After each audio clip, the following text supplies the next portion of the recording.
thích rồi này. Họ thích những gai nhỏ nhỏ nhỏ này các anh chị. Đấy. Nhưng mà bây giờ là thuộc dạng như là cả nhím cả nu. Đấy.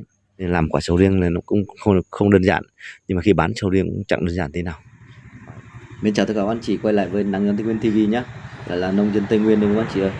Thì các bác anh chị cũng đã biết khu vực Tây Nguyên vừa rồi thì cũng giá cả sầu riêng đã bị sụt giảm mạnh, và các thương lái họ cũng đã, một số thương lái cũng đã bị bỏ cọc các anh chị.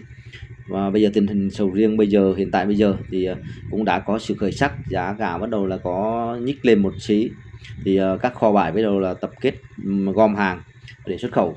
Thì trong khu vực quê tụi em đây thì kho bãi nó mọc lên cũng rất nhiều nhá.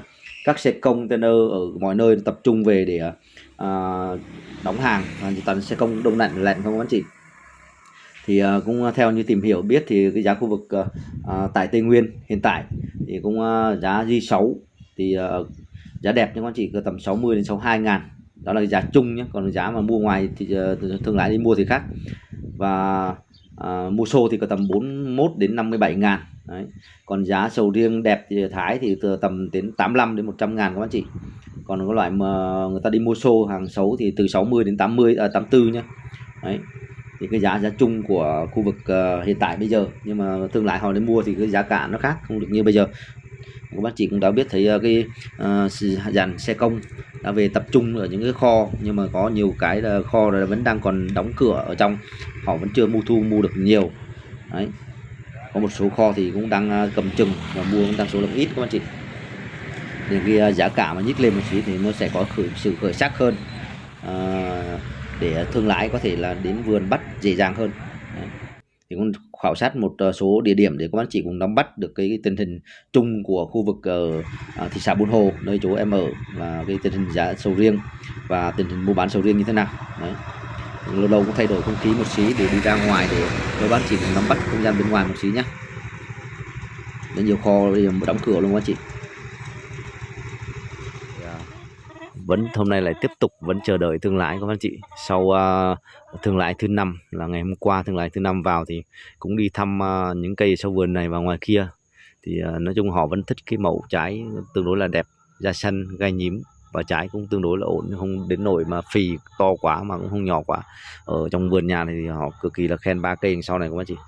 Nhưng mà ngoài kia thì có một số trái giật méo nên là họ cũng không ưng lắm. Nhưng mà cái gai nhím, gai xanh thì nó vẫn có thể kết hợp được với cái vườn đẹp vườn xấu về lại với nhau.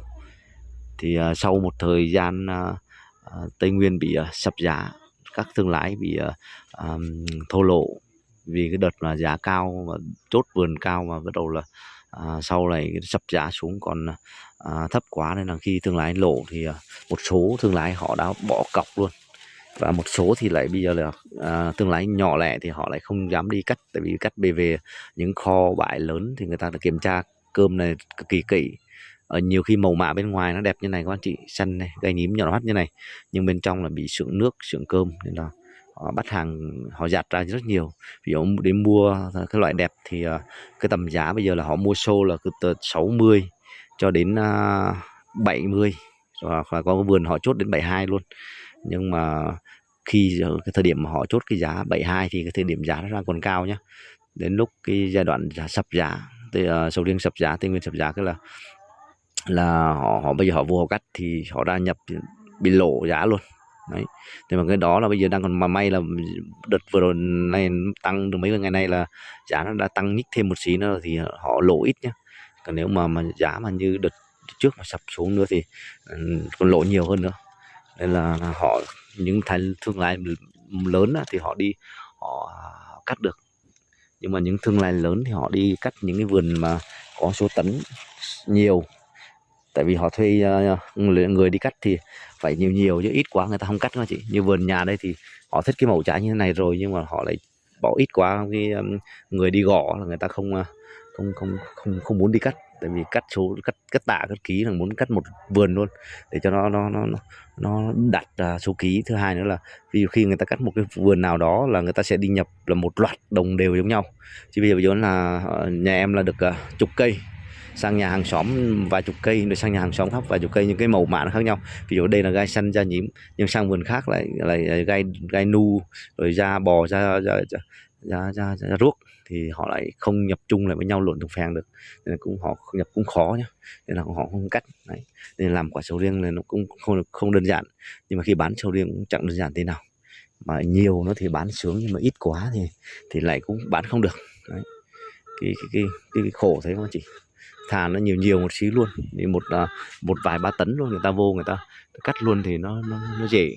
Đây ít quá mình gọi người ta đến cắt, người ta cũng không muốn đến xem cái vườn của mình nữa đấy. Mặc dù trái này có gì thấy không, mẫu mã trái cực kỳ xanh và cực kỳ đẹp luôn đấy, da nhím này, nhưng mà lại tiếc cái là không thể kết hợp được đấy, gọi mấy mối rồi mà bán theo kiểu vô duyên các chị.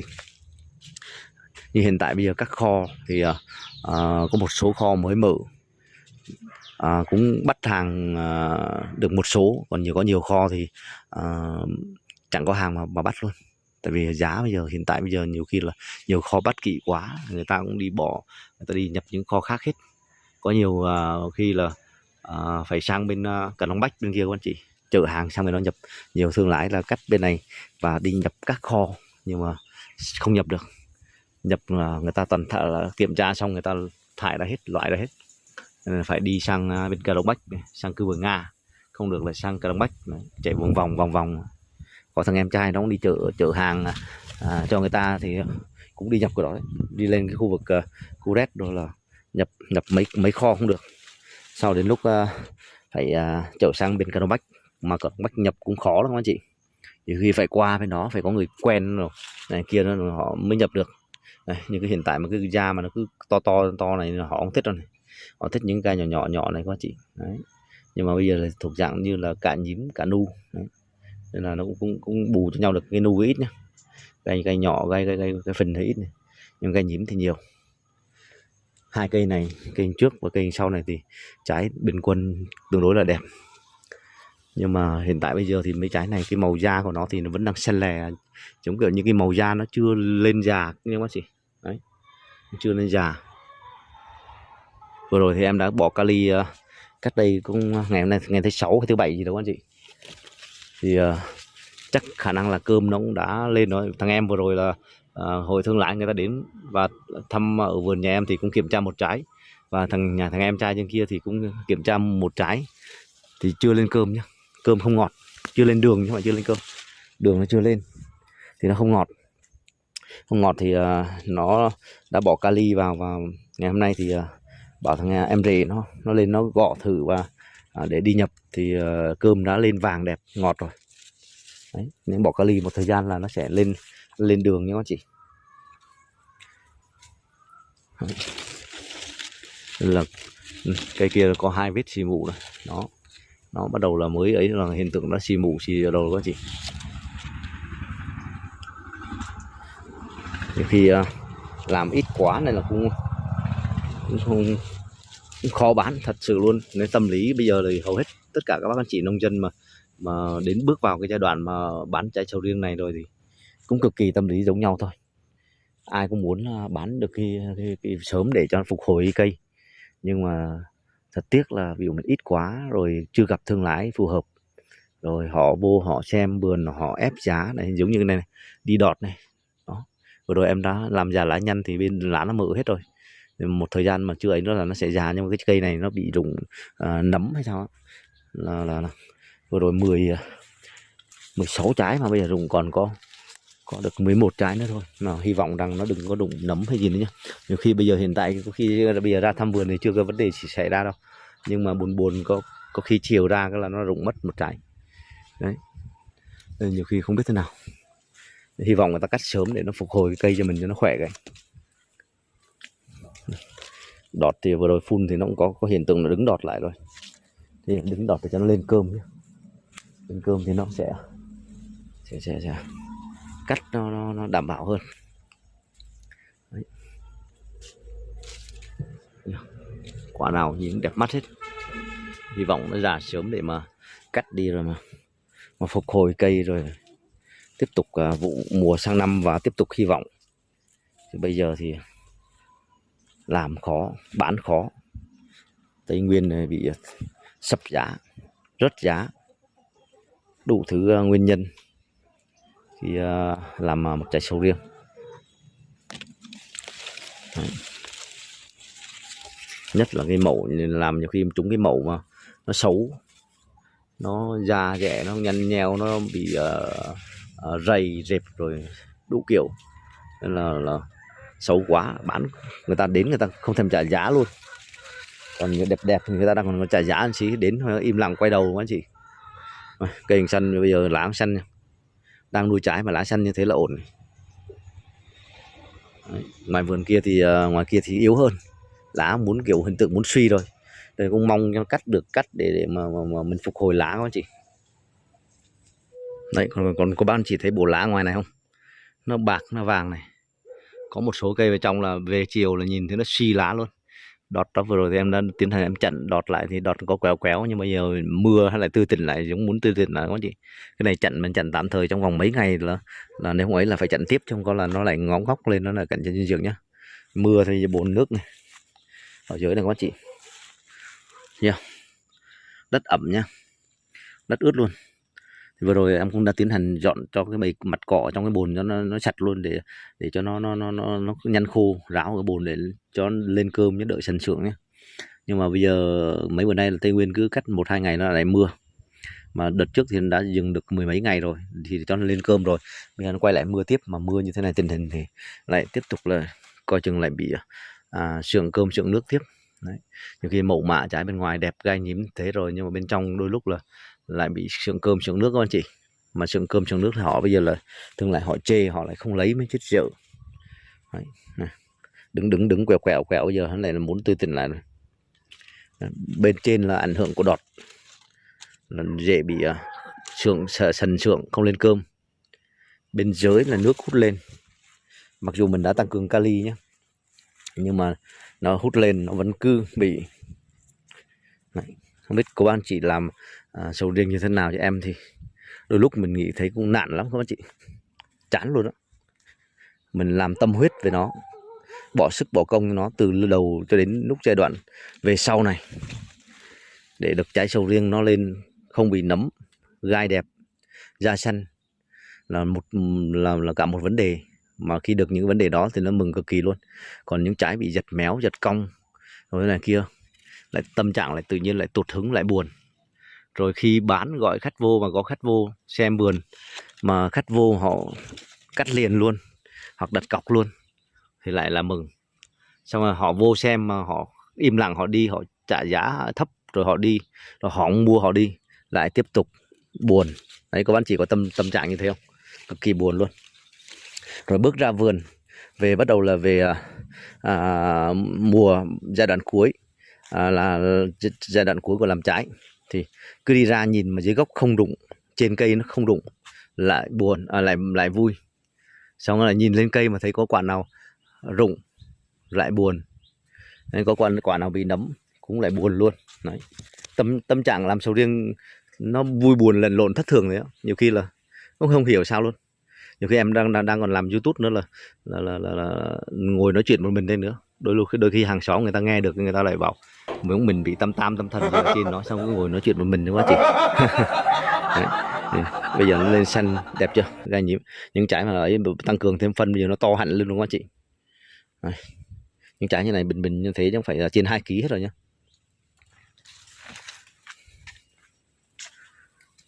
Ngày hôm qua ngoài kia thì họ thường lại đến cũng test cơm, thì cũng lên cơm và ngọt rồi, nhưng mà cũng có một chút vết nữa, một chút vết của thằng sượng cơm thôi. Thì em cũng đã tiến hành test thử một quả ngay đây luôn này. Cái quả này hôm trước là nó bị hở ở chỗ này, quả này bên này rụng này, 3 kg này. Quả này hôm trước rụng này, quả này hôm trước đấy, nhưng mà lấy test thử cơm này các chị, đó cắt ra test thử cơm thì cơm bắt đầu vàng, cũng lên bột rồi, và có một chút xíu, nó cũng có một chút xíu vết sượng ở trong gần sát cái hạt nhá. Nên là vẫn đang còn đỡ. Không biết là những trái khác thì như thế nào, nhưng mà nếu mà được như thế thì nó vẫn đang còn đỡ hơn là mình bỏ ra một phát mà sượng đầy luôn, hoặc nước xì ra nữa thì mới chết dở nữa. Lúc này khóc dở mà cười dở mấy chị. Cứ bữa ra thấy trái rụng, bữa ra thấy trái rụng, mà rụng những trái to, bữa ra thấy sóc ăn. Đấy. Rồi cũng lại buồn. Tâm trạng đúng lẫn lộn tùng phèn luôn chị. Đấy, giống như làm YouTube ấy. Làm được kênh phát triển thì mừng, không phát triển được thì lại buồn. Con sóc kia nó lại tiếp tục nó khoét thêm này, đó cái lỗ đó nó khoét thêm nữa các chị này, thấy chưa, đó nó ăn đấy. Nhưng để một trái nó ăn thì nó đỡ ăn trang trái khác, nhưng mà hiện tại bây giờ là những cái mủ của cái thằng trái nó lướt xuống cái trái dưới này, mét đen thui rồi, thấy không? Không biết có ảnh hưởng những trái khác không. Hy vọng mà đừng có ăn những trái khác nữa, ăn trong trái đó cho được giống người cống hiến cho nó. Ăn những trái khác nữa là chết dở. Lái buồn thì gọi không chịu vào, mà vào rồi lại đi, vào rồi lại ra, khổ.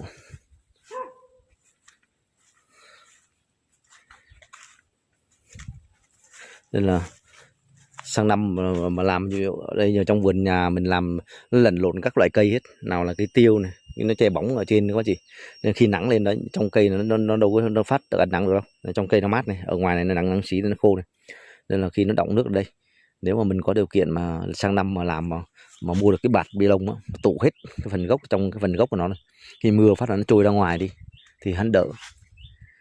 Nhiều khi đầu tư một chút nhưng mà có khi là đỡ, là ảnh hưởng đến cơm sượng, cơm nước.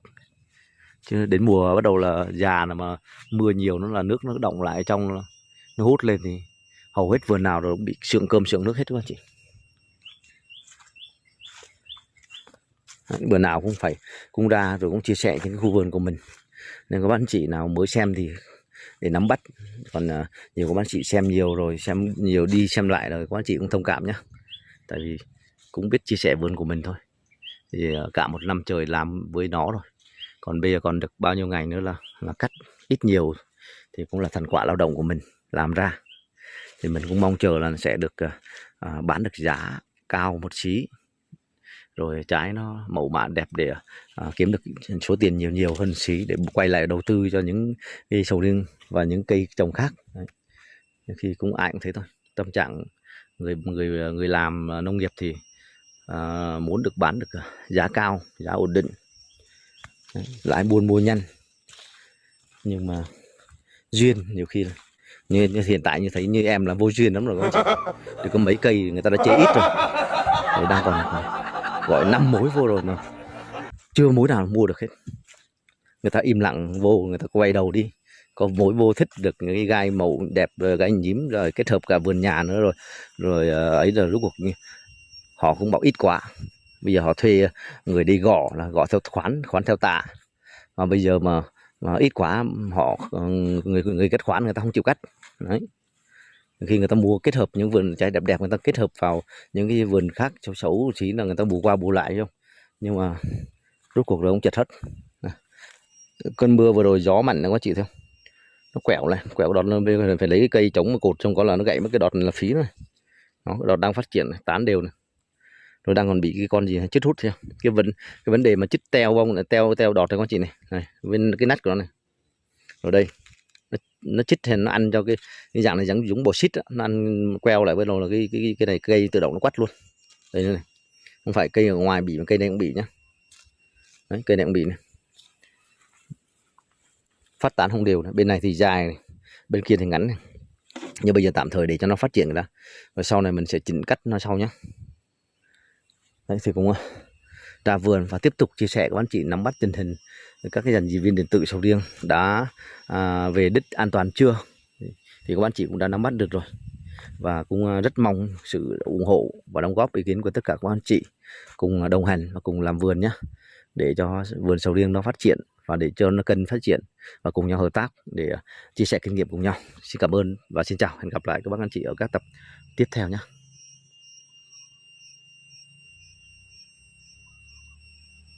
Nắng gió Tây Nguyên TV cảm ơn mọi người đã ủng hộ và đồng hành. Chúc mọi người ngày mới vui vẻ, hạnh phúc, thành công.